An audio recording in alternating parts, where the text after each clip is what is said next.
Okay, it's 9:30. Hi, everyone. Thank you for joining us for the Basic Steps to Starting a Business webinar.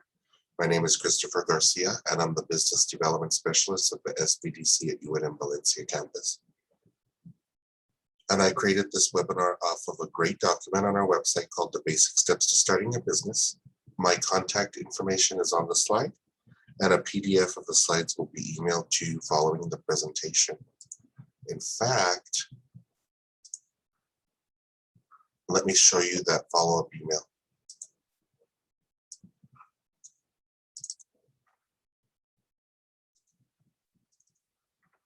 So this is what the email looks like. It will come from NMSBDC webinars at sfcc.edu. And it has all the links we'll talk about today, including a PDF of the slides. And I'll go back to this email periodically throughout the presentation.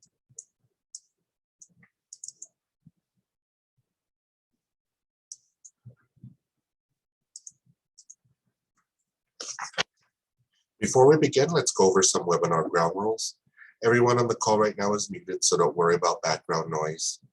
There's a feature to raise your hand, and I'll use it to make sure the webinar is flowing. In fact, everybody on the call right now, would you raise your hand for me if you could see and hear everything? Thank you.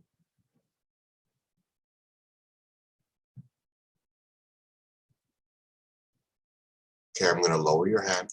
If at any time you can't see the slides, you can't hear me speaking, or I'm referring to something that you can't see, please raise your hand so I know there's an issue. And if you have any questions about the slides, please type them into the Q&A at the bottom of the screen. In fact, everybody on the call right now, can you put a hi, hello, how are you into the Q&A, just so I know it's working.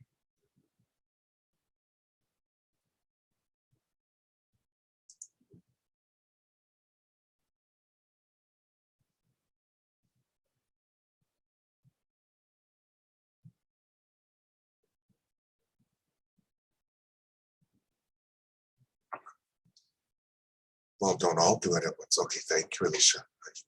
Very good. And if you just join right now, we're putting a hi or a hello in the Q&A just to make sure everybody on the call could use the Q&A. And Edison, thank you for putting that in the chat. I will check the chat too, but if you put your questions in the Q&A, there's a report that we could pull to make sure if there's any unanswered questions that they get answered. So I'd appreciate if you put them there. And each slide has a number at the bottom. If you want to refer back to a slide when I do Q&A, please put the number in the Q&A. Perfect. We're flowing nicely. Here's a graphic of our center locations throughout New Mexico. And the mission of the SBDC is to build skilled entrepreneurs and strong businesses by offering no-cost confidential business counseling and lower no-cost training events like this one. I'm going to tell you more about the SBDC in the next few slides, but I want you to notice we have powered by the SBA at the bottom of the slide. Our funders are the state of New Mexico and the Small Business Administration. This slide includes some topics for some upcoming workshops, but I like to just show you guys, and since you all registered for this webinar today, you should know where to go to register for future workshops. So let me bring that up and then I'll share it with you. So if you visit our website, nmsbdc.org, and you go to the upper right-hand corner where it says SBDC Workshops and Events, you could click here for a list of all the workshops. And you could see what we have coming up. Defend your business against EEOC and Department of Workforce Solution complaints webinar. That's going to be put together by an attorney, and it's a great webinar to attend if you have employees. Another one I want to shout out is the Business Recovery Grant Program. If you have employees and as a small business owner and you meet some certain requirements, you qualify for one of these business recovery grants from the New Mexico Finance Authority. And you might have remember them as LEDA grants. So those are the two webinars I wanted to point out to you. They're sure to be great. So I hope you could attend.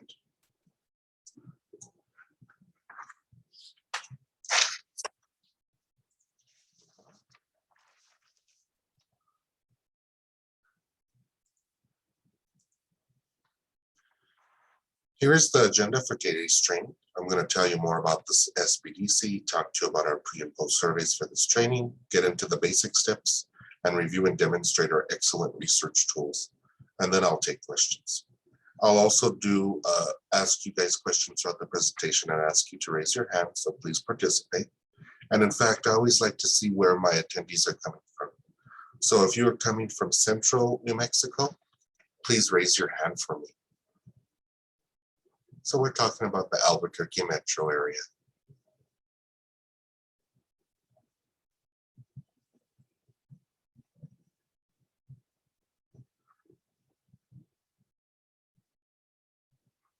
And the button to raise your hand should be in your controls at the bottom of your screen. So I don't see anybody from Central New Mexico. How about Northwest New Mexico? So I'm thinking the Farmington area, the village of San Juan. Well, welcome, thank you. Thank you for attending all the way from Northwest New Mexico. Perfect, too. Wow, I'm glad you guys found me. How about Northeast New Mexico? So like the Clayton, Tucumcari area. Oh, welcome. Thank you for attending today. How about Southwest? So maybe the Silver City area.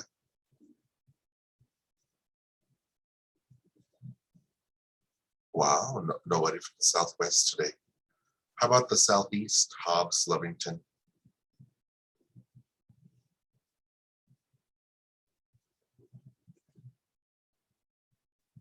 Well, perfect. We have a wide variety of attendees today from all parts of New Mexico, so welcome. Okay, now let's talk about the services of the SBDC. We offer two major services, again, confidential business counseling and lower no-cost business trainings. And there are no limits to how much no-cost counseling you can receive. We have centers throughout New Mexico, and there's sure to be one close to you. And if you look at the graphic in the upper right-hand corner, it shows what we do: renew, grow, launch, and start up small businesses. This slide shows what we expect from our clients.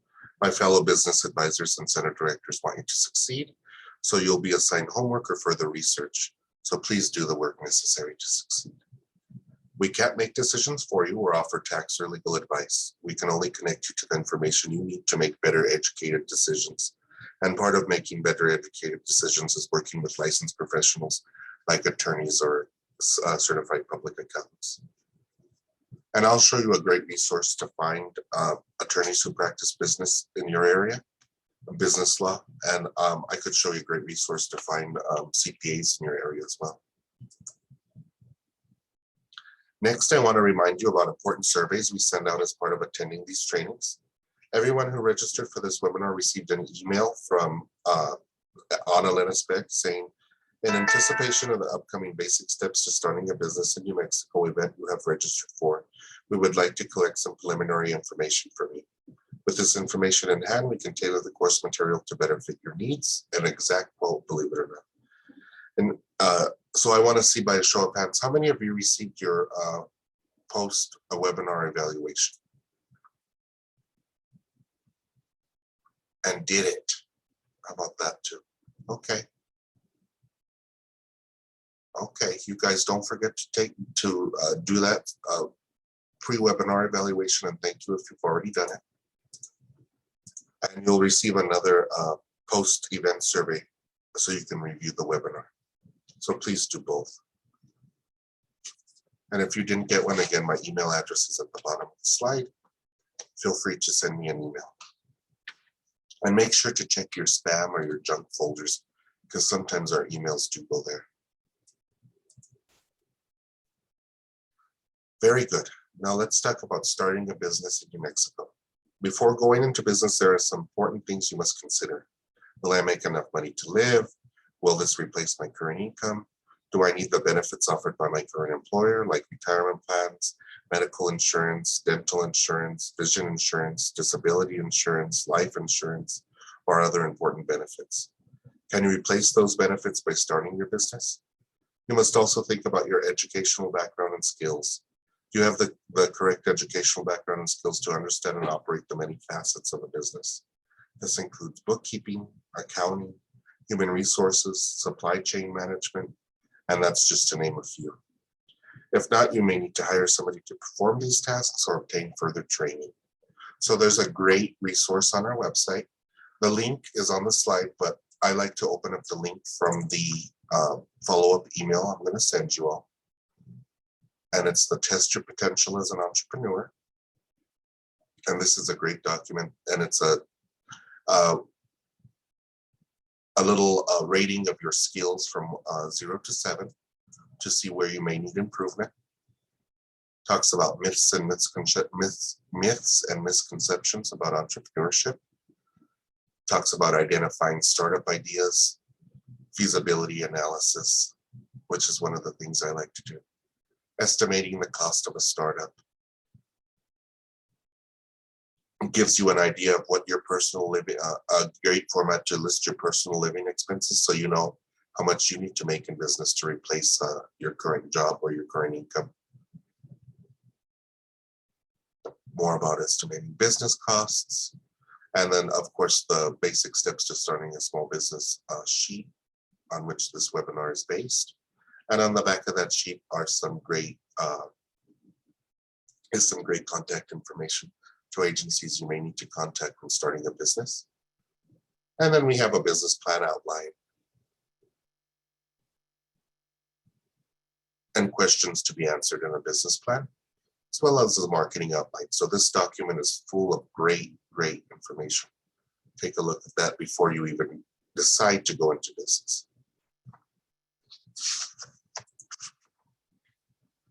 Now let's go through the steps one by one. We're on lucky number 1. These slides will be emailed to everybody, so don't worry about writing down web addresses. And step 1 is defining the business. This is the who, what, when, where, why, and how. And these questions are answered in a business plan. And if you need a business loan, you must provide the lender with the business plan. Many centers use a fill-in-the-blank template that I'll email you following this presentation, but there are many options for creating a business plan. There's online software like LivePlan.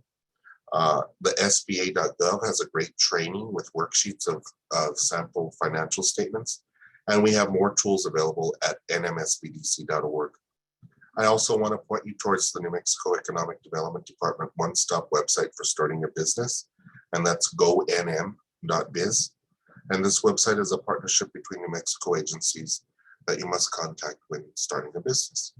So there's the basic steps handout. Let me bring back the follow-up email that I'm going to send out.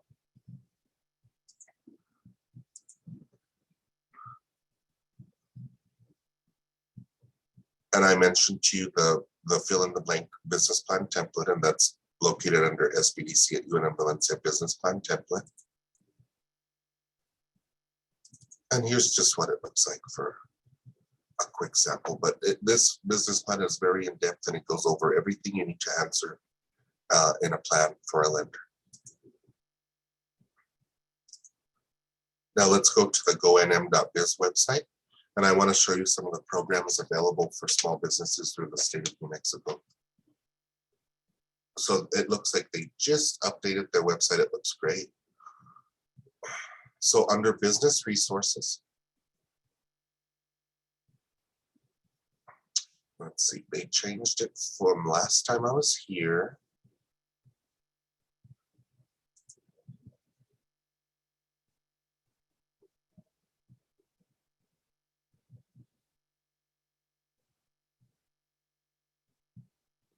So let me find the area where they talk about the different programs for small businesses.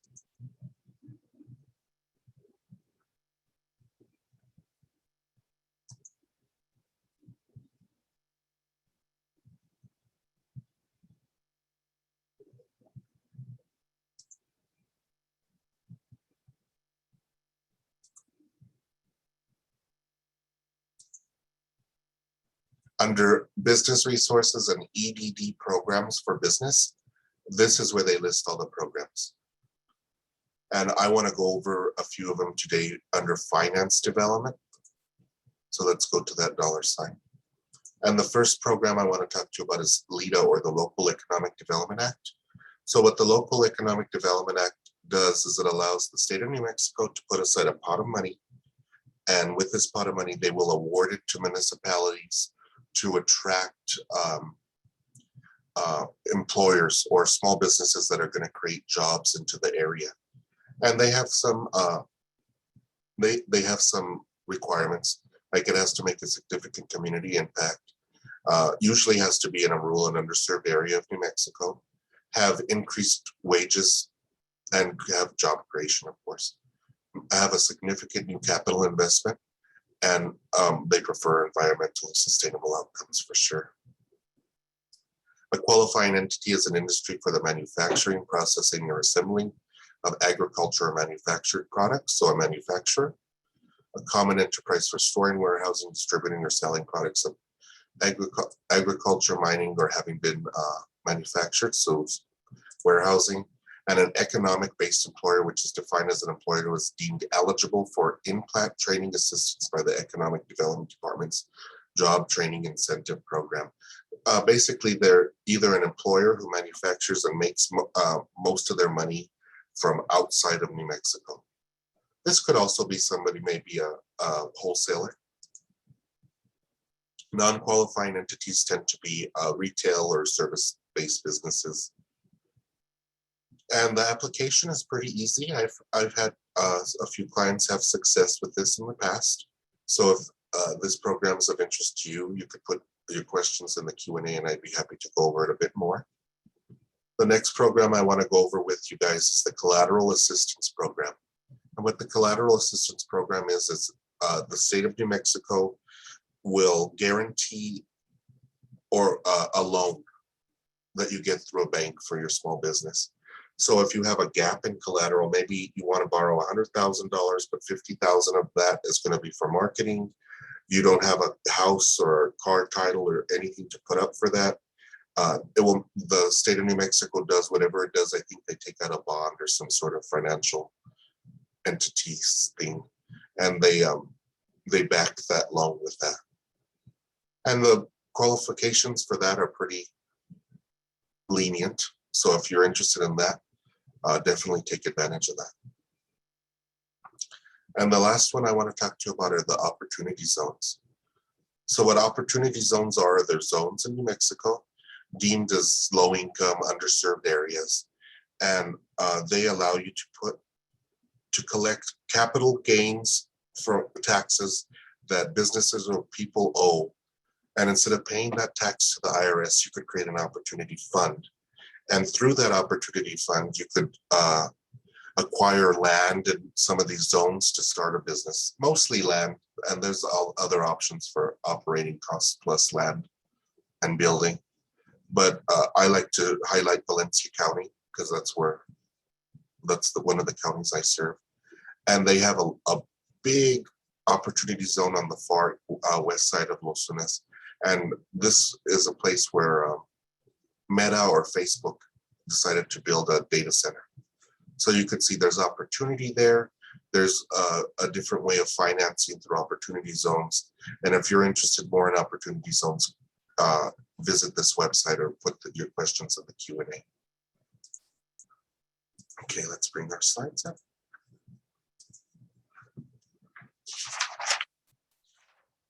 Step 2 is choose a business name. And there are legal considerations when choosing a business name, and it's very important to find a name that resonates with your target market, looks good on websites, social media, business cards, and other marketing material, is easy to spell and pronounce, and isn't trademarked or copywritten by another business. For example, there was a restaurant in Albuquerque called Dee's Cheesecake Factory. And if you grew up in Albuquerque, this was probably one of your favorite places for lunch or a sweet treat. The owners of Dee's Cheesecake Factory started this business after World War II and trademarked the name of the state of New Mexico. Fast forward to about 2010, there's a national chain called the Cheesecake Factory that wants to do business in New Mexico, but could not operate a restaurant with the name Cheesecake Factory because the savvy business owners at D's reserved the business name many years before. In this example, the small business had the upper hand, but you could imagine how a small business operating under a trademark business name could end up being sued, have to change their business name and all that expensive marketing material, or it might actually destroy that business right at the get-go. There are two types of trademarks. There's a state and a federal trademark. The first website on the screen is for the United States Patent and Trademark Office, and they handle federal or national trademarks. And the Secretary of State's office handles state trademarks. Since we can't provide legal advice, it's important for you to consult with an attorney before making a decision on a business name. And I'll show you some great resources later in the presentation. And we also have a new member of our SBDC team, the Technology Commercialization Accelerator at New Mexico Tech, staffed by a Stefanita Rawlings, and their purpose is to provide counseling related to intellectual property, which includes trademarks, patents, copyrights, and whatnot.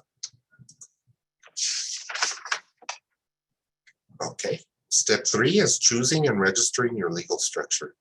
The legal structure of your business is its foundation. You must carefully consider how you wish to legally operate your business. This has a lot of tax connotations too. The common business structures are on the slide. Everything but sole proprietorships must be registered with the New Mexico Secretary of State's office, and the paperwork is available online. More information about legal structures can be found in the document called Basics of Choosing a Business Entity on our website, and let me show you that in the follow-up email.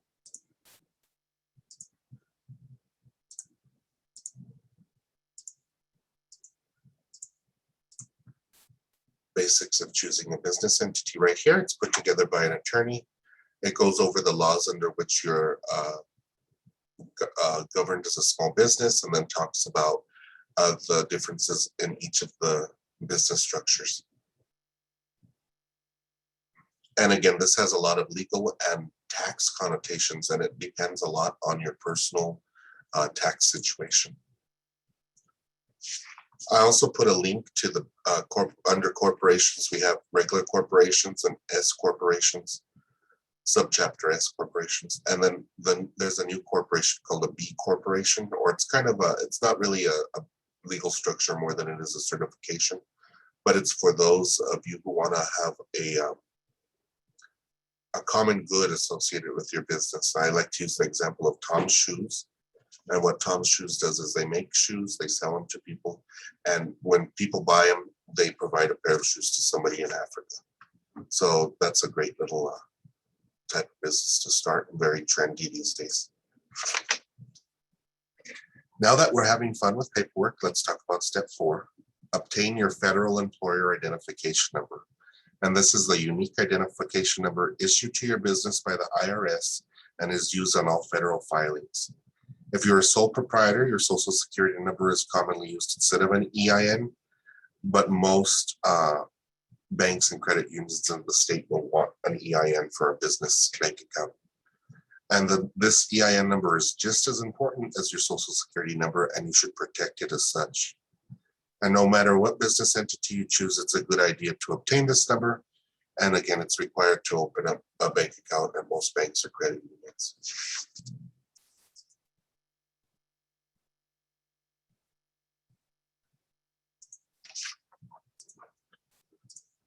There we go. Continuing with our paperwork requirements, step 5 is to register with New Mexico Taxation and Revenue to obtain a CRS ID. They just changed it now. They refer to it as a BTIN or a Gross Receipts Tax ID number. And you might be wondering, what is a BTIN used for and why do we need it? Well, it's a unique identifying number used by the New Mexico Taxation and Revenue Department to record and track a business's collection and payment of gross receipts tax. If gross receipts tax is a new term for you, you might recognize it as the tax you pay whenever you buy goods or services in New Mexico. It's usually around 8% and shows up at the bottom of your receipt. The online registration form is free to complete, but you may want to seek the advice of a certified public accountant when completing the application, especially if you want them to keep track of your gross receipts tax for you. You must also file your gross receipts tax reports on a monthly, quarterly, or bi-yearly schedule. Therefore, the department offers a great online training, and the link is on the slide, but I'll show it to you in the follow-up email. New Mexico Taxation and Revenue Workshops. They used to offer them twice a month live, and now they offer them live on demand. So you have the new business workshop, which covers gross receipts taxes, the new employers workshop, which covers state withholding taxes, and then they have an IRS business workshop, which would cover your federal tax liability. Remember, there's two types of tax liabilities, federal and state.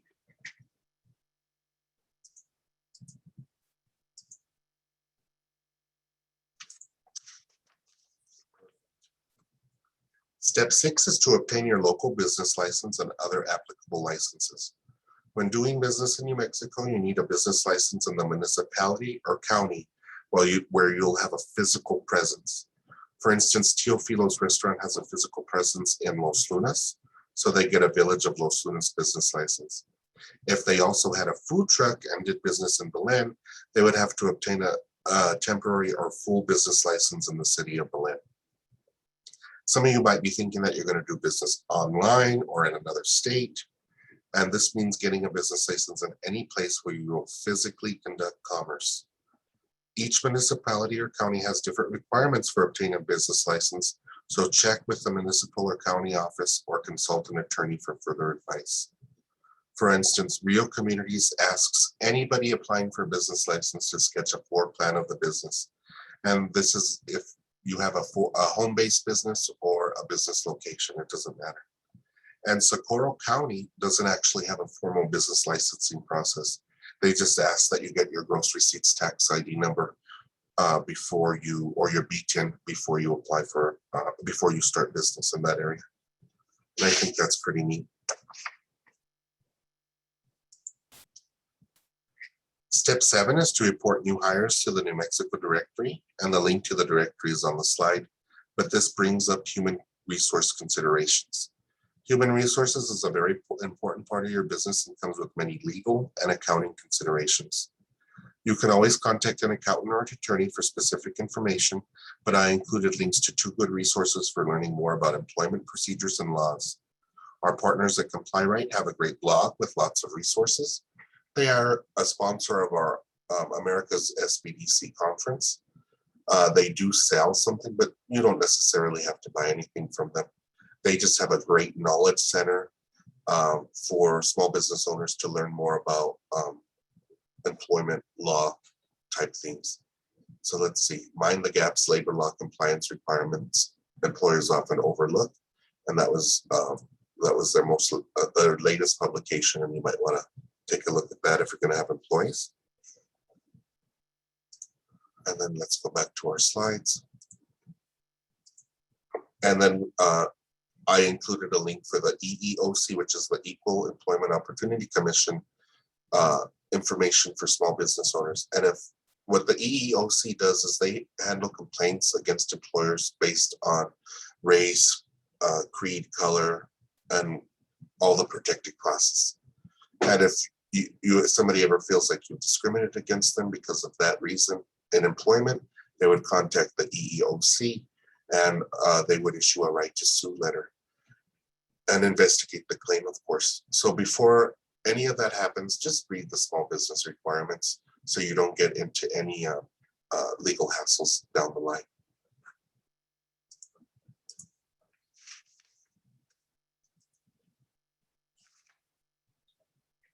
Keeping with the HR trend, step 8 is if you have employees, you may need to complete Form ES-802. This is a required form from the New Mexico Department of Workforce Solutions or Connections. And the Department of Workforce Solutions has many services, tax credits, and learning opportunities for small business owners.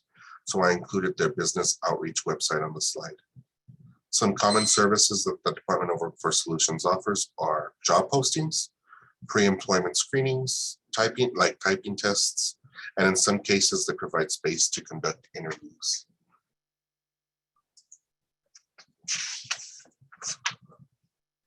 Step 9 is if you have employees, seek the assistance of an accountant. You can see all the tax acronyms on the slide, and if you aren't willing or able to deal with them, please seek out a bookkeeper or an accountant. Look at all those SUDA, FUDA, FIT, SIT, FICA. Makes me crazy. The IRS website also has a wealth of information about your federal tax liabilities. And they have a webinar. It's called Small Business Tax Workshop, or it used to be called Taxes, the Virtual Workshop. And if you're not going to have employees, you would probably get away with taking the first 4 lessons. They're pretty great, and it's a great investment of your time. If you're going to have employees, definitely take all 8 lessons. They also have the Small Business and Self-Employed Tax Center. It's just, I just type in IRS Small Business and Self-Employed Tax Center. But I will chat over to everybody on this call right now, this address, just so you all have it.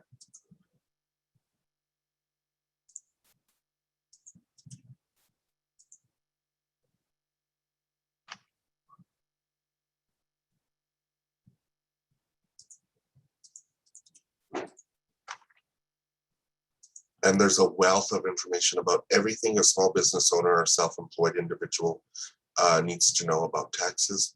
If you need a particular form, this is also a great first place to look for that sort of form. You might need like a W-2 template or something like that.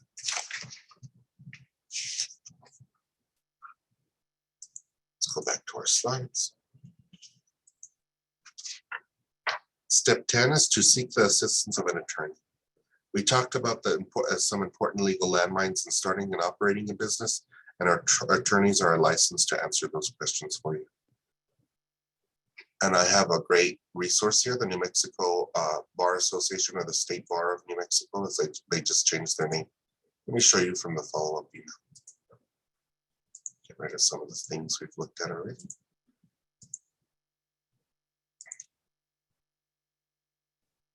It's www.sbnm.org. And they have 2 services for finding an attorney. One, and you go under For the Public, and I Need a Lawyer. They have the online bar directory, and they also have a general referral program where you pay them $30 and they find an attorney to have a 30-minute consultation with you in the practice area that you need. I like to use the online bar directory, and I pretty much skip all the options that they have except practice areas and practice counties. So if you were looking for an attorney, you'd want to look in the practice area, perhaps business and corporations. Let's see what other types of attorneys might be helpful to you.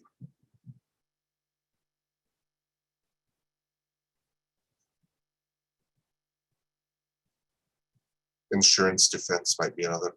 Intellectual property, patents, trademarks, etc. there. That's a great one.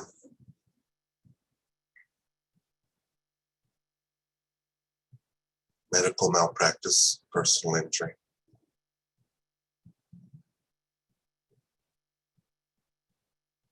Those are some 2 great categories there. You press search. It'll give you all the attorneys who practice in those areas across the state. But if you do practice areas, business and corporations, and you select a county near you, like Bernalillo County near me, here's all the attorneys that practice business law in Bernalillo County. And you could look at what counties they're in. Some of them are not located in New Mexico, but they could still practice in New Mexico. And then if you click on any of them, you could go in and you could find out, what law firm do they work for, what's their website, what's their email address, and where else do they practice. This attorney happens to practice in California as well.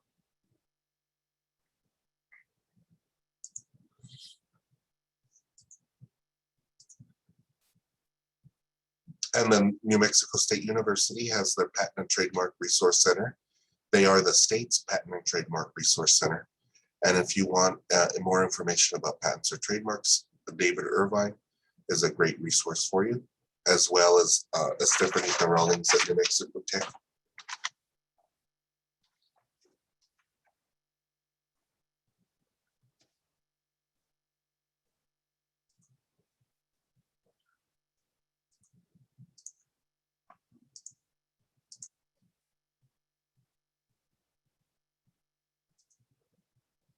In fact, I'm going to chat everybody on the call right now the new web address for the Technology Commercialization Accelerator.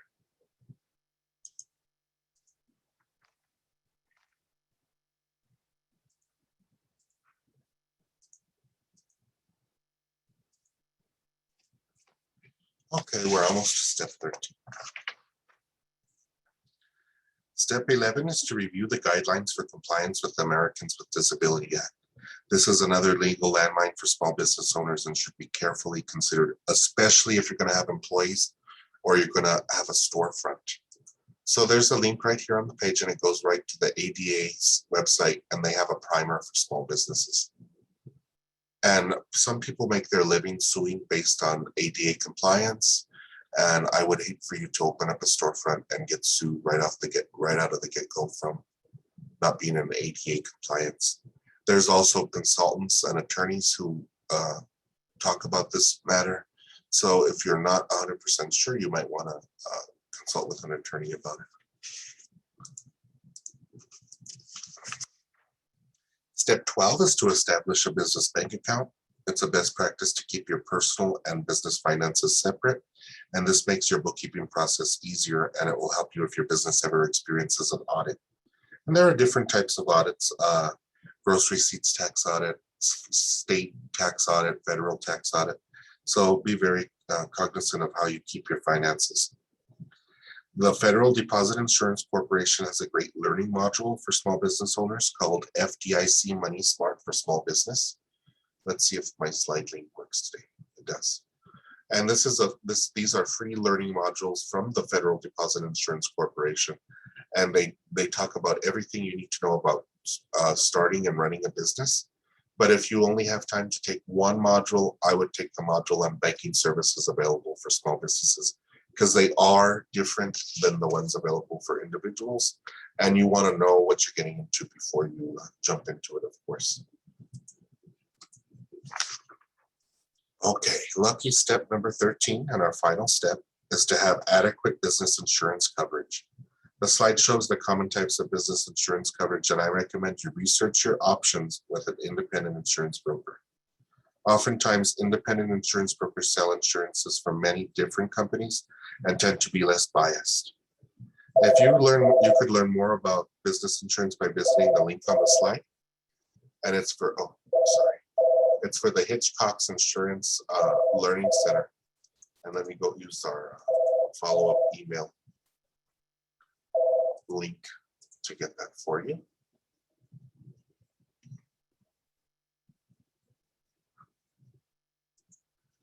Hitchcock's Insurance Learning Center. They have a website just for the SBDC. And Hitchcock's Insurance is a sponsor of our America Small Business Development Center conference. They do sell insurance. They're one of the largest insurers in the nation, but they put together this learning page just for SBDC clients. And if you do anything before you go into an insurance agent's office or purchase insurance online, find out what is small business insurance, what is general liability insurance, and what is professional liability insurance. And they have 3 great videos on that website for you to learn more.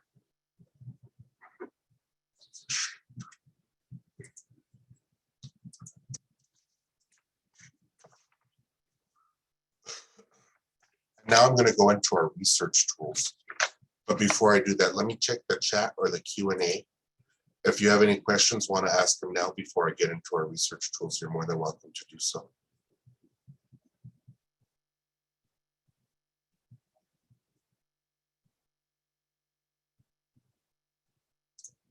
Okay, I don't see anything in chat or Q&A. Let me take a quick sip of my water here.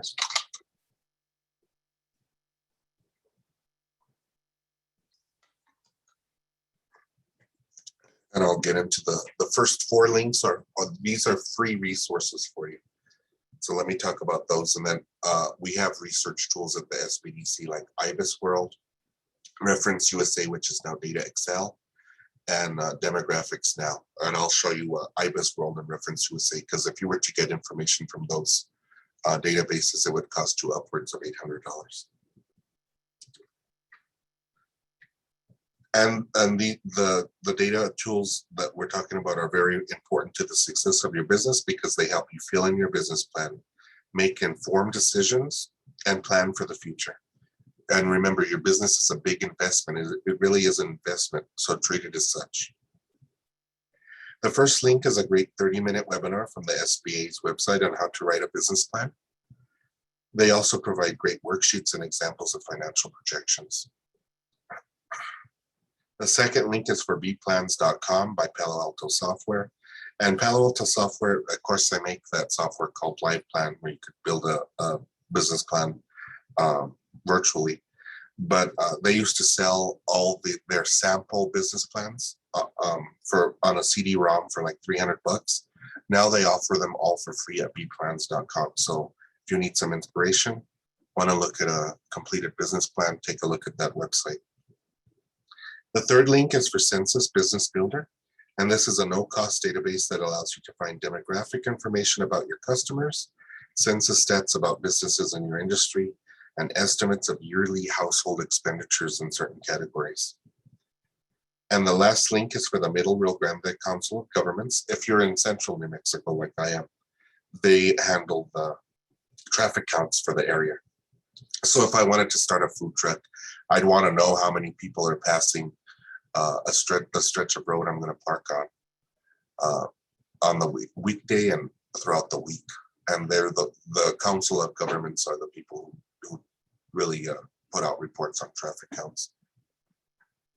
The first free one I want to show you is Census Business Builder. We'll try to use the link on the site and see if it works.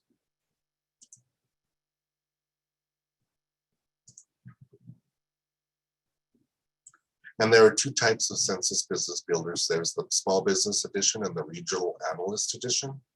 The last few times I've tried to use the Small Business Edition, I didn't have any luck with it loading. I don't know if it was because the time I'm trying to use it or if there's an issue with it. So I'm going to show you the Regional Analyst Edition because it's the same information. So say you're wanting to start a certain business, you want to know what the demographics of that area are, wherever you're going to start up your business. You could also explore other areas to find out which area might be better to start a business in. So let me show you Valencia County.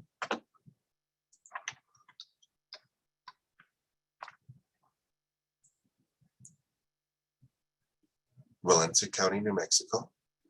It tells you the population, it gives us the average income, percent of high school degree, and you could start to explore things on a map. So you could select variables, and instead of demographic, you could do socioeconomic characteristics, housing characteristics. Let's see. Maybe I want to start a business geared towards veterans, like a brewery. I could select that variable. And as I zoom in, since I chose Valencia County, we don't have multiple zip codes like Albuquerque does. But if we zoomed into Albuquerque, we could start to see areas with high levels of veterans population. Since I did county, we're looking at basically a state level. Let me select zip code.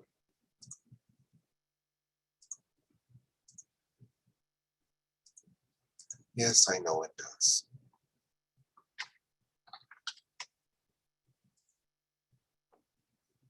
Now I did zip code.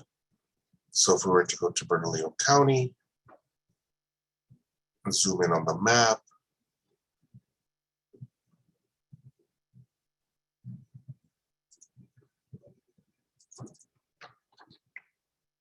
and sometimes this database gets a little finicky. So if you ever want to help with it, please make an appointment with your SBDC counselor. Finally, I was able to get it to do by zip code. So you could see which zip codes might have higher percentages of veterans. Looks like Los Lunas has the most in Valencia County. Let's go to Albuquerque, a bit larger metro area with more zip codes. Let's see. The blue areas have a lot of veterans, so 87117, that's Kirtland Air Force Base, I would imagine.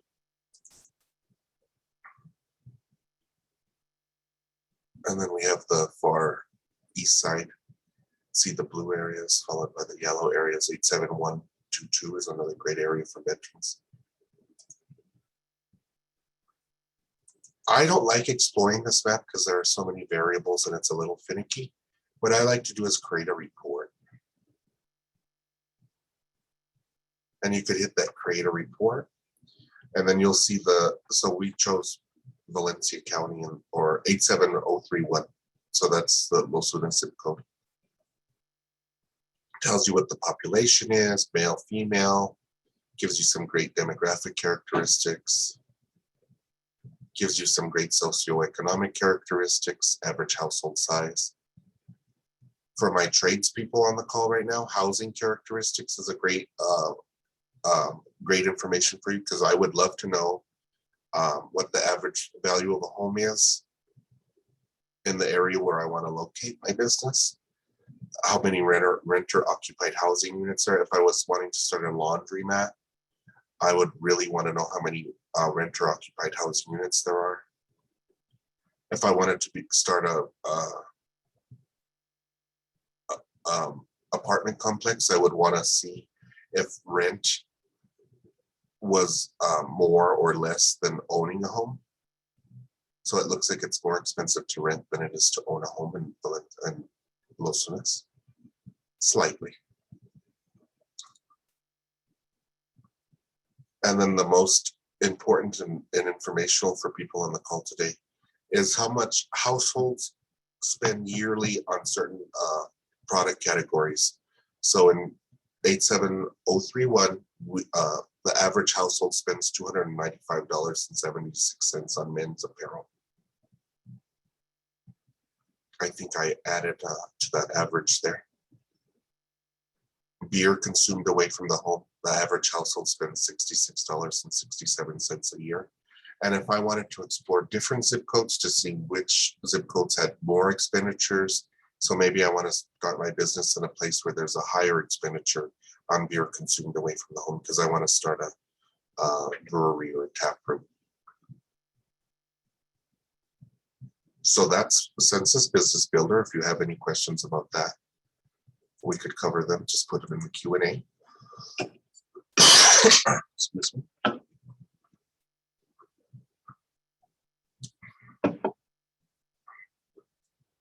me close some of these links. And next, I'll show you IBIS World, which is one of my favorite databases. You need to be a client of the SBDC, and you need to make an appointment with your advisor before you can access IBIS World or Data Excel, formerly Reference USA.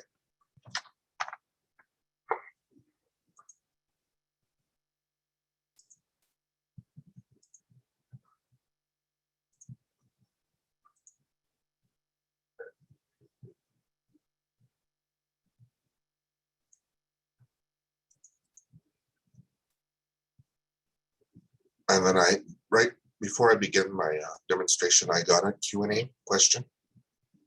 Will this presentation be sent to us in an email? No, I don't send the link to the recording of the presentation, but you could visit our YouTube channel and there's a recording. I don't think it'd be this exact recording, but there is a recording of this particular webinar. Okay.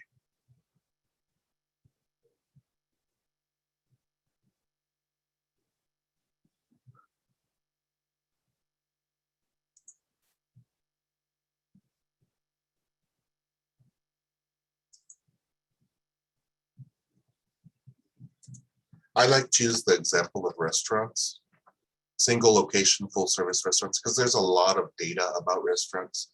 The more niche or specific your industry is, the less information is going to be available for you. So and these reports are economic forecast reports put out by economists and business analysts. This report happened to be put out in September of 2021, so they're very up to date. Let me show you the highlights of these reports. So this is probably the best tool that you could use before starting the business. So here's the key external drivers for this particular industry. And remember, we're talking about single location, full service restaurants. I also refer to these as the economic drivers. So this is what drives the business: consumer spending, consumer confidence index, or how people feel about the future of our economy, healthy eating index, households earning more than $100,000 a year, and an urban population. So if I was going to use this, go off this report and I want maybe use something like Census Business Builder, I'd probably want to look for places where there are high expenditures of food consumed away from the home. And then it tells you the first and second tier suppliers. And if there were a first and second tier, if there was a second tier buyer in the industry, they would list it. It's usually those businesses that manufacture or wholesale something. They wholesale to both retail, so stores and consumers.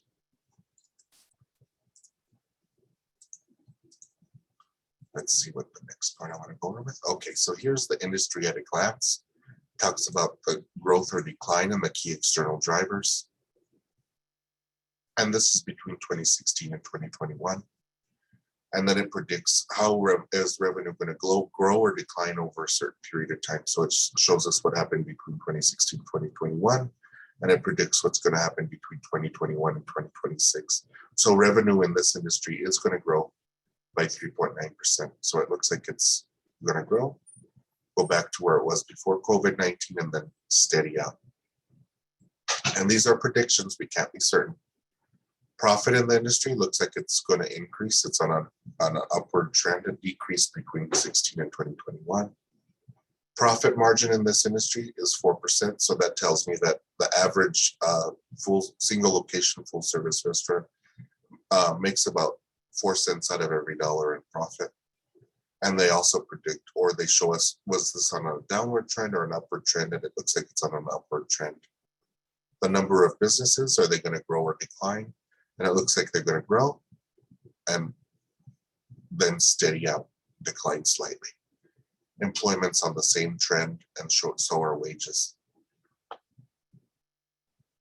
It tells us what products or services are most popular in this industry across the United States.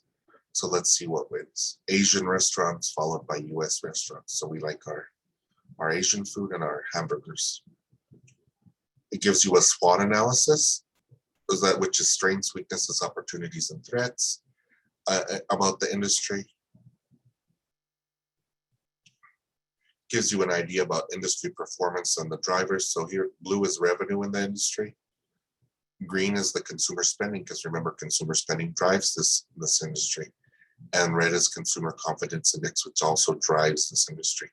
So it looked like COVID-19 really tanked this industry. Looks like it's going to rise between 2021 and 22, and then go back to where it was before 2019.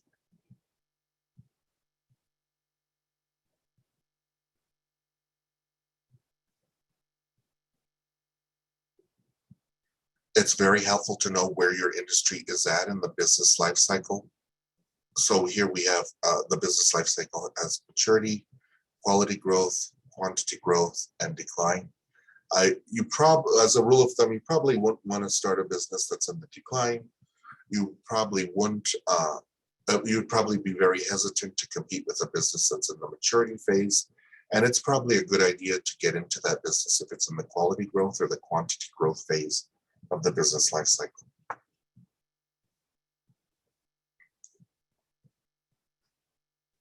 And then one of my favorite parts of this report are major markets.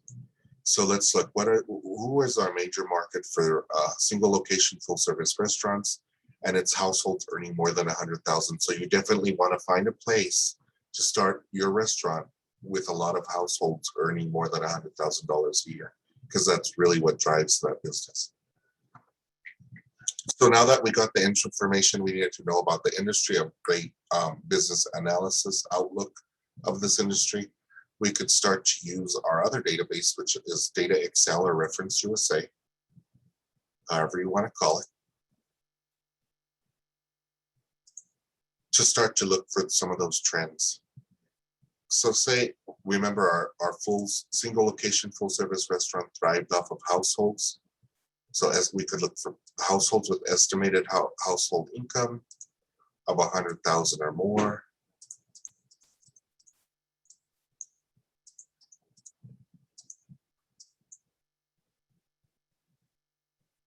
And then there's a lot of other characteristics we could use.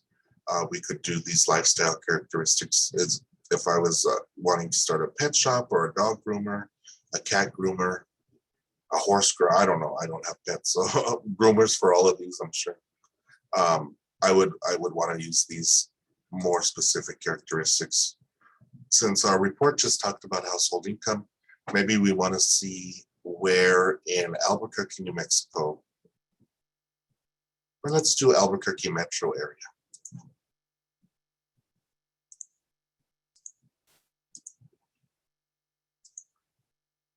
We could see, so if I was going to start this restaurant, maybe I want to send out a postcard with a coupon to this list of people. And these are contacts and households earning $100,000 or more. That might be a great idea. You can't call them or email them unless you purchase these lists from this particular vendor. They run $1,000 for 5,000 contacts. Or you could just mail them. The addresses are public information, so you're more than welcome to mail them. But if I was planning a business, I might want to see where are there a lot of households with household incomes of 100,000 or more by zip code in the Albuquerque metro area. And we could actually put them on a map. And let's see. 87111 wins for sure. 87048, I think that's either Put Out There or those two farms. That's a pretty good one. 87109, that's another great one. And 87124, you could start to say 87123, where might be a great place to start this business, and then we could do further research. How many of these restaurants, or how many single location full service restaurants are in let's use 87109 as an example. So I could find competitors in that area.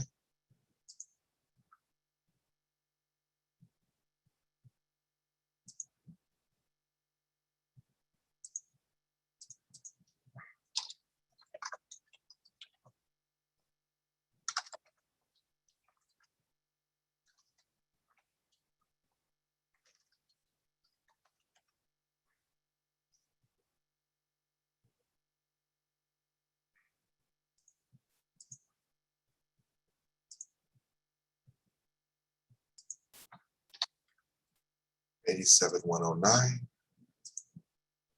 And there are 100 restaurants just in that 87109 zip code. And now you know why. But yeah, there's a ton of restaurants in there. So is there too many? Do they, or maybe there's an opening for maybe a Middle Eastern food restaurant because they don't have one now. We would have to do an analysis. Yeah, one of my favorite zip codes to go in is the 87109 for sure. Tell you where we could even map these. And then we could start to look. There's that zip code there where we see all these little red pins. Are there places maybe that aren't served in the zip code? Maybe down Wyoming? Maybe up San Antonio?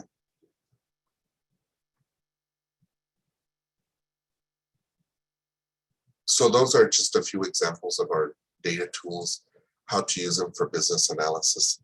And they'll definitely help you address questions in the business plan.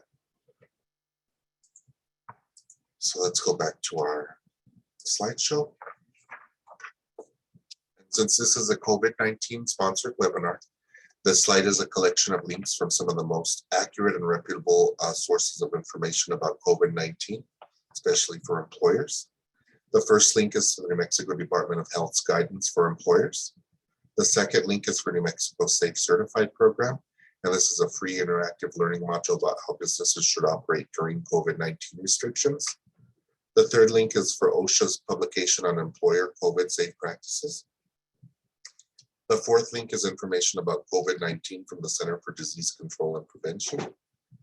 The fifth link, and most important in my view, is an article by the EEOC called What You Should Know About COVID-19. the ADA and the Rehabilitation Act and other EEO laws. We are in an ever more litigious society, so this is a must read for any of you on the call today who have employees or plan to have employees. And finally, the sixth link is for the newmexico.gov website, where you could find the most up-to-date state information related to COVID-19, as well as lending and grant opportunities because of COVID-19. Now that we talked about how we could help you, this is how you could help the SBDC. As part of offering our services, we need your help to ensure our services are around for more years to come. So we ask that you participate in our surveys, report economic impacts because of our assistance to your local SBDC center, and write letters of support to your local legislators about your experience with the SBDC. All information is kept confidential and is only reported in aggregate to our funders, the state of New Mexico and the SBA. And remember, reported in aggregate. We take confidentiality very seriously at the SBDC, and we do everything in our power to keep your personal information private. This slide provides contact information for SBDC programs PTAC, IBA, and the New Mexico Tech TCA. So first, the Procurement Technical Assistance Center, or PTAC, is a government-funded program providing assistance to small businesses who want to sell their goods or services to the government, educational institutions, or tribal entities. The International Business Accelerator is a one-stop shop of resources for New Mexican businesses and individuals wishing to introduce their product or service into a global market. And then the Technology Commercialization Accelerator offers no-cost confidential counseling regarding intellectual property.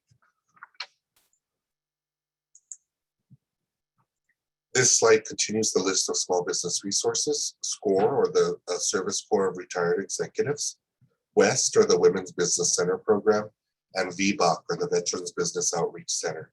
And if you fall into any of the category, if you want to take advantage of our partners at SCORE, go right ahead.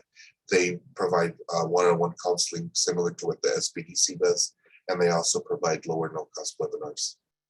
WEST, or the Women's Business Center, is located in the part of town in Albuquerque where I grew up. It's a beautiful building. It's and they have a lot of resources, and they're also a micro lender. So if you want or need a business loan, WEST is a great resource for you. And then the Veterans Business Outreach Center, they help veterans, mainly those exiting the military service and wanting to transition to be a business owner. And if you are a veteran, please reach out to our Veterans Business Outreach Center. Here's the contact information for your small business support team. We are funded by the Small Business Administration, and many people ask about SBA loans. So I put a link to the SBA resource guide. Let me show this guide to you.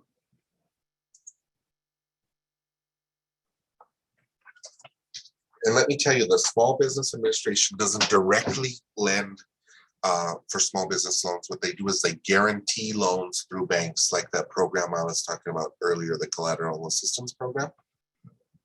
So let's go to page 27, I'm sorry. And here's a list of all the participating SBA lenders in the state of New Mexico.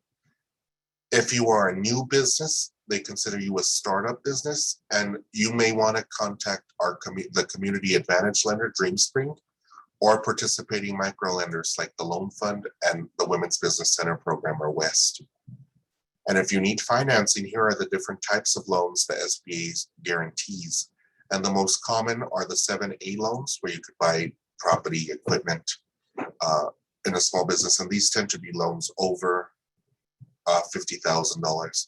And then we have micro loans, which tend to be capped at $50,000. And most likely, if you're just starting a business, you may want to reach out to our micro lenders or our Community Advantage lender.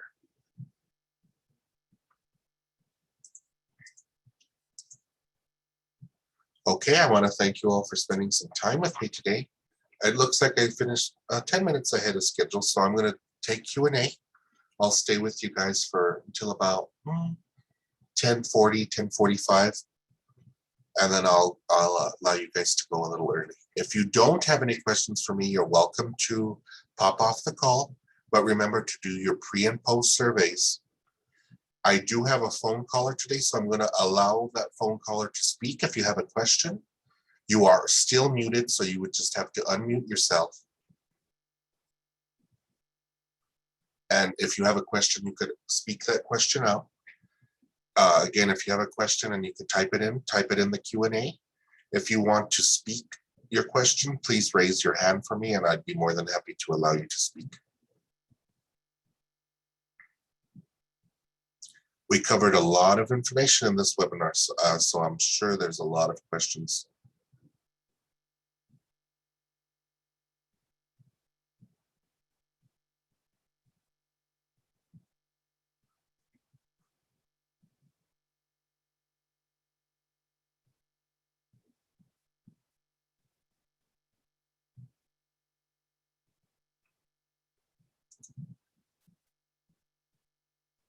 Edison, well, thank you, Edison. Thank you for your thank you. Again, Derek, earlier in our presentation asked, will this presentation be sent to us as a link? Well, now's as good as a time as ever to address that. Let me open up our SBDC YouTube channel.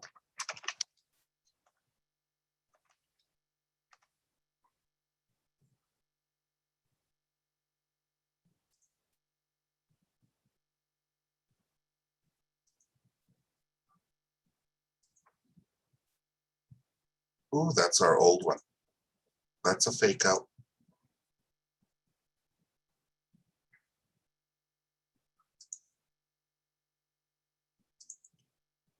Let me chat over to everybody on the call right now the address to our YouTube channel where you could watch recordings of many of our webinars. If a webinar happened very recently, it would be on our website on demand for a week. Then it will go to our YouTube channel.